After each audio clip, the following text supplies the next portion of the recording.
Welcome to Nasdaq TradeTalks, where we meet with the top thought leaders and strategists in emerging technologies, digital assets, and regulatory landscape and capital markets.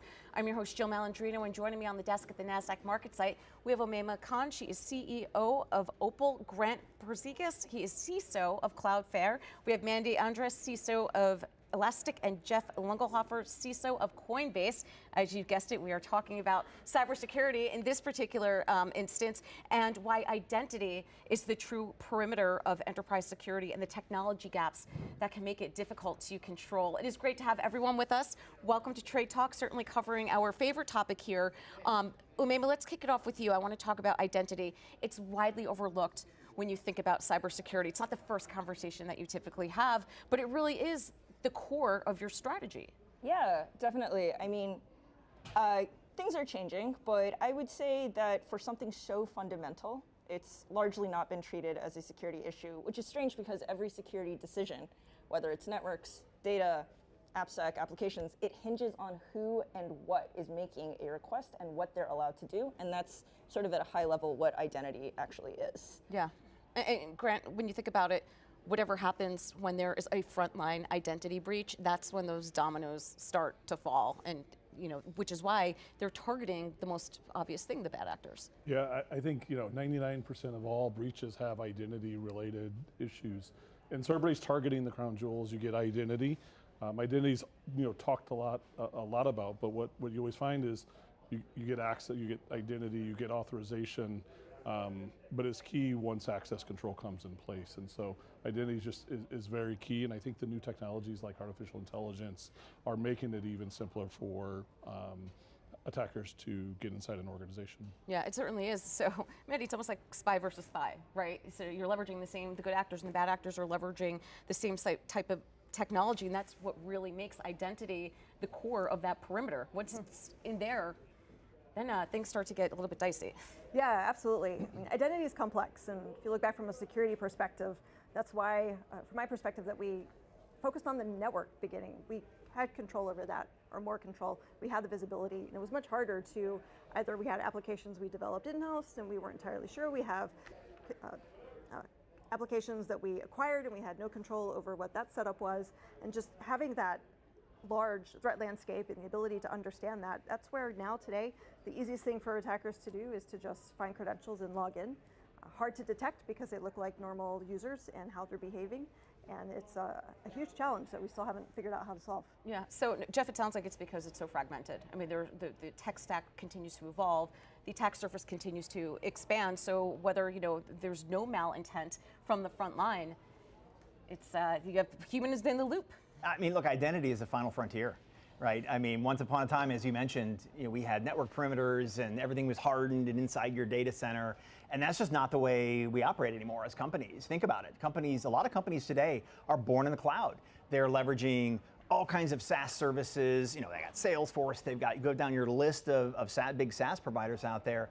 So if you can't control both the identity of who's accessing your technology and the authorization of what they're permitted to do, if you can't do that across that entire sprawling estate of technology for your company, you've got nothing from a security perspective. Like, if you can't do that, you can't do anything else. Right, well, Umaimah too, it's the types of identities that continue to fragment as well. So, determining who owns what and what they're responsible for adds another layer of complexity. Yeah, definitely. I mean, I think a lot of sort of enterprise identity solutions that exist in the market today were built on sort of these assumptions on front office, back office paradigms, right? And to your point, identities continue to fragment. Now you have contractors, you have part-time workers, but even more than that, you have agents, you have narrow agents, you have digital employees maybe, right? So you're seeing this kind of sprawl explode both on the identity level as well as the asset level. Yeah, I also think, from a cultural perspective, Grant, with the company and understanding which leadership group owns what is also challenging. We were talking about this off camera, but the role of the CISO has evolved so quickly because the pace of technology is just changing the model across the board. Yeah, and I think when you get into organizations, like, identities run by different pieces of the organization. Access control, which is the root of all of the problems. You have too much access. In every business, everybody wants the access. It needs the access and want more access. And so when you look at what we have to manage as a CISO, it may be things that are directly managed. I may manage the identity platform and access control. I also may have to influence other organizations. And so you don't only have to be accountable, you have to lead the organization and get to the outcome you're trying to get to, which is, how do I secure my organization? Yeah, and what's so interesting is, Mandy, when you think about the role of the CISO, being able to communicate this to different types of audiences within the org to get that buy-in, that's half the battle, or a good part of the battle, anyway. Yeah, mentioned influence, and that's a key skill for CISOs today, and it's influencing not just whether it's developers and what they're focusing on and putting into the solutions that they're creating, but end users, whether those are contractors, whether those are employees, and understanding, helping them understand that, yes, your job or your life may be easier if you have access to everything, but that makes things a little bit more challenging for the company or for protecting customers if you're in more of a consumer-facing environment. And just really understanding a small decision in a developer process could lead to kind of inherited permissions, shadow permissions that suddenly gives everyone or a large group very sensitive access that you just also don't realize that you have in the complexity of how some things are built. And so it's really getting into the details and understanding those nuances that are really challenging today.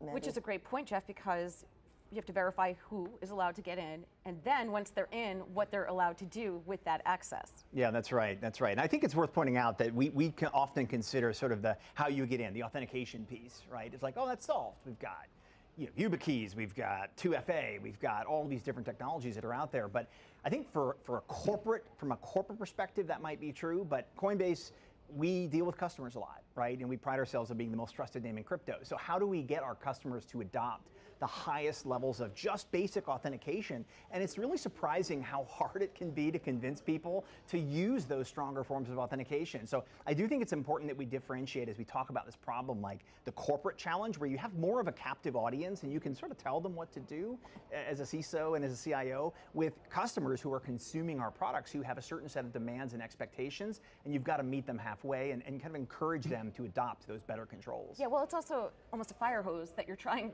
drinking out of a fire hose, and you're trying to communicate these necessities to consumers. And I'm guilty of it in my coverages around cybersecurity. But when you get that, when you're doing multi-factor authentication and you get the text with that 6-digit code, we're also being taught, don't respond to texts, don't respond to calls that are not in your, in your Rolodex, right? Well, or yeah. in And your bank might actually call you to verify a fraudulent transaction. And I'm like, why are you calling me? Stop calling me. Hang up. Let me call you. So it's true that within the technology and even within the companies, we're sort of in some cases training customers to do the wrong thing. And so we really need to address that as well. Yeah, I mean, even if we think about it from the enterprise perspective, Umaimah, and I'm guilty of this as well. We've just thought, okay, the tech team, they handle everything, right? Because it's just, if you're not within that skill set and understanding the role of security, so I think it's also incumbent around companies to provide that type of training and help them understand what the true security role is. Yeah, context is everything, and making some of the implicit explicit. And then the cultural incentives, Mandy, that you alluded to, we joke sometimes internally that what it sort of manifests as is just in case instead of just in time access. Right. Just in case, I've got to do my job. I've got to, and you have sort of these warring incentives between product development and securing business. And I think that can be tough. And then one other thing that sort of happens is, along with the diffusion of that lack of federated ownership model, Jeff, to your point, there's also this kind of, businesses keep evolving. They have M&A, they have divestiture, they have reorgs, they go through hiring surges. And that fragmentation at the auth end layer of the stack, at the corporate identity layer of the stack, you bring in more identity providers, you bring in more HR systems, you just continue to see that spiral. So it is very, very hard to kind of get all of the context in one place to build that perimeter. But also when you're building product out, and generative AI, since that hit the consumer vernacular in November 2022, companies are nearly across the board, internally and externally, looking to get product out there, whether a problem exists or not. And I'm wondering if a cyber-first approach might have been taken with that, based on the speed and velocity that I'm seeing as a consumer of these products. I'm not quite sure that might have been the tactic. I often think that you should think of security as first. Of course. I think when you're a early stage startup, even mid-stage startup, are you going to invest in the cybersecurity? Are you going to invest in the product to gain customers? And unanimously, it's always going to be invest in the product, because I have to have a product, I have to have sales to have customers that I can protect. And I hear this from almost every startup organization, that I have to invest in my business, not cybersecurity. what happens down the road is now you have all of these complexity problems and access control problems that access is either on or off, not role-based, not just in time or just in case access. And I think that's something to pay very close attention to is who do you do work with? And when I think about breaches, right, that you're trusting a third party that has these philosophy differences from what a Cloudflare would expect from a third party. Right, but why not outsource it if there are outsource operations? Why not outsource it to the experts where this is their job to make sure that you're compliant and they understand the legalities and the business continuity issues? Well, to Grant's point, gathering that context is so incredibly difficult. Like if you think about your average sort of enterprise organization, there are probably a handful of SMEs who know where the bodies are buried, right? Who could actually tell you all of those pieces and connect the dots together. Ironically, I do think that the adoption of AI and technologies will actually help here because it will create more context. The other thing is this kind of incentive. We've seen in other markets and in other products a way to kind of align incentives between productivity and security.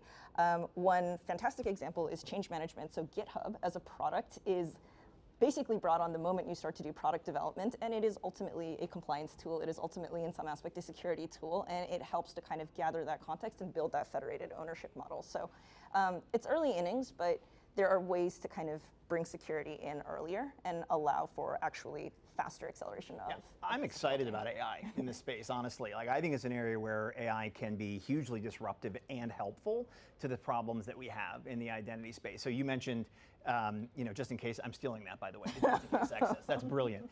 But just in time access, most people are familiar with that, at least in the identity space, right? Which is, I don't have privileged users anymore. You have no access. You get it as you go throughout your day. You will be granted the access. But how do you make those decisions? Is it role-based access? Concepts been around for 15, 20 years, largely failed because it requires such an enormous amount of engineering and thought to go into developing and curating those roles. Or could you use an AI agent to kind of look at what different workers are doing and say, hey, does this access that Jeff is asking for make sense in the context of his workday? And if the answer is yes, okay, maybe we go ahead and submit him for an elevation so that he can do this, right? I think that needs to be part of the solution here. We need to harness AI to help drive better just-in-time decision-making. I think that's going to be a real big part of the solution in the future. I would imagine single sign-on keeps you up at night sometimes? Well, a little bit. I mean, you're kind of stepping back, right? Single sign-on is great.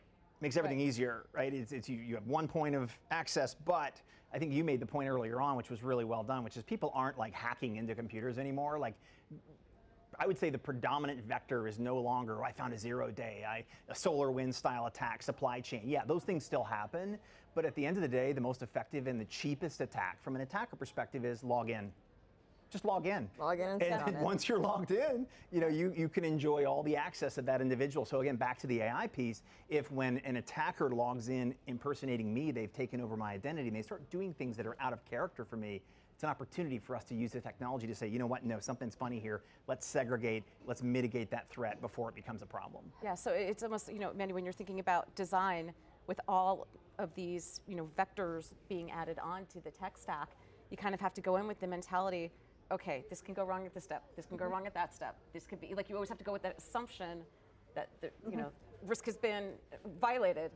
Yeah, whether pre-mortems are a thing, threat modeling, whatever it is, but it's looking at what are you trying to achieve, and every step of the way looking at it with that hacker mindset. What could go wrong?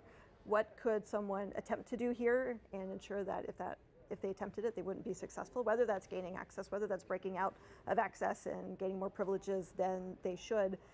But then working through that and understanding the threat landscape still changing and evolving. So another application where I think AI could really, really help is helping with that continuous threat modeling, that ability that is continuously looking at your environment, the context of your environment, against what's new in the threat landscape. What are new types of attacks or techniques that have come out, and are you vulnerable to those, and giving you that real-time insight. See, and that's a great point that you bring up, because it's not a one-size-fits-all solution, right? So I would imagine as a CISO with all the vendors and products that are available, it can be overwhelming. Yes, many products. Yeah, well, I mean, but again, love to have that. you have to figure out what best fits your needs. You might not need hyper-scaled enterprise solutions as a small business. Yeah. One of the questions you can always ask of a company to figure out kind of where they stand in the maturity cycle is how many identity providers do you actually have? Actually, wait, The fracture. do you even know How many identity exactly. providers you actually have? Well, That's the first question, right? There's a couple of points I think that are worth mentioning. One is, to Jeff's point earlier, SSO is an important building block, and it actually is a signal on the maturity cycle, the number of them, if you even have it. And it may make sense for a business at some point in time. 20 IDPs may make sense for a business at some point in time because they're an umbrella group, for example. But we have to think about these things as building blocks, and we have to compose them in different ways. So things like two-factor, OAuth, right? Just-in-time, anomaly detection, and bring that together to build a holistic identity strategy. The second thing, to your point, obviously there's a lot of vendor fatigue in this space, and for those of us who've been security practitioners, it's very difficult to have perfect information both on the buy side and the sell side, and security does unfortunately suffer from a lot of these types of strange economic behaviors. I think when something does what it says it's going to do, when it does what it says what it's going to do on the tin, you kind of have more clarity, and you can actually start to build those more composable strategies, which is why just-in-time access is such a powerful entry point, right? People understand what it is, they have clarity around it, they have an audit trail, they understand how they can build on top of it, similar to things like two-factor and SSO. So we as an industry have to evolve to start thinking about these things in different Right, well, I mean, Grant, that's why silos need to be removed in the organization, so that you're able to see, bird's eye view of what the risk landscape looks like. Yeah, and I think, when you talk about silos, you see different systems managed different ways. There's a focus on identity, right? And you see, even with CISO secure by design, it's multi-factor, multi-factor, multi-filter. What I would say, even one of the other jobs I have is I manage the CloudForce One threat intelligence team for Cloudflare. And we're tracking actors that are trying to get employed by your company, right? So they're looking at resumes, call centers, very advanced schemes. And so what that just does is takes out your identity strength of MFA, YubiKeys, and now you're reliant on access control. Like in most organizations, and I've seen this small, large, on or off, or what, I'm giving you access because you need it, I'm going to scream the loudest, and I need more access just to do my job. And I think this is where you can kind of have a false sense of security because you're relying on identity controls, and everybody's telling you should have multi-factor. But ultimately, can everybody say there are no nation-state actors in our organizations? Can you say that? Because they're going to be low and slow and do very slow things. They're not going to be swift and fast in their execution. They're going to observe, and they're going to gain access to systems to do things. And you've basically taken out your one line of defense of identity, and I think organizations need to shift, especially for the insider, on access controls. Yeah. Well, that's one of the key concepts of, I think, one of the differences of being a CISO maybe 10 or 15 years ago and today is that you have to assume breach all the time today, all the time. So again, to the earlier point about AI and kind of tying into what you said, Grant, like you have to assume that you've got somebody potentially inside the organization, and how do you detect them, right? Back to the AI piece. You do it by looking contextually at that person and saying, they're trying to do something that deviates from the typical use pattern for someone in their role. If you can't do that, if you can't do that level of analytics on your staff, and you do have an insider like that, you're done. Yeah. You have no chance of detecting them. Yeah, we talked about threat actors and and they've evolved as well. We talked a lot about multi-factor authentication, and we've gotten much stronger at that. It's much harder to get into an environment just through the external controls. So now it's either social engineering an individual or getting hired and inside an organization, so you're kind of past that first layer. But then to the context point, it used to be you could look at something, this is normal behavior or this is malicious behavior. And you don't have that differentiation anymore, because it could look like normal behavior, but with malicious intent. And it's now intent is something that we don't have a good way to understand and identify. Right, and Umaimah, we have about 45 seconds to go here, so let's end this on a positive note. What are best practices that you would recommend in what's a very complex environment? Yeah, I mean, best practices are first, as much as possible, do try to consolidate behind the technologies we know that work. So things like single sign-on for your SaaS applications, things like enforcing MFA controls on your critical crown jewels. Use like the Auth-Z and Auth-N technologies that exist. Put access control in place, put just-in-time in place on your crown jewels. I guarantee you that every organization knows what are the 2 to 10 systems that absolutely cannot be popped, and start there. Take it as 80-20. You're not going to boil the ocean on day one, but you know where your attack surface needs to be locked down ASAP, and use the technologies that are at hand here, and then bring on platforms that will help you build that context and visibility and scale. All right, appreciate everyone's insight. Thanks for joining us on Trade Talks. I'm Jill Malandrino, Global Markets Reporter at Nasdaq.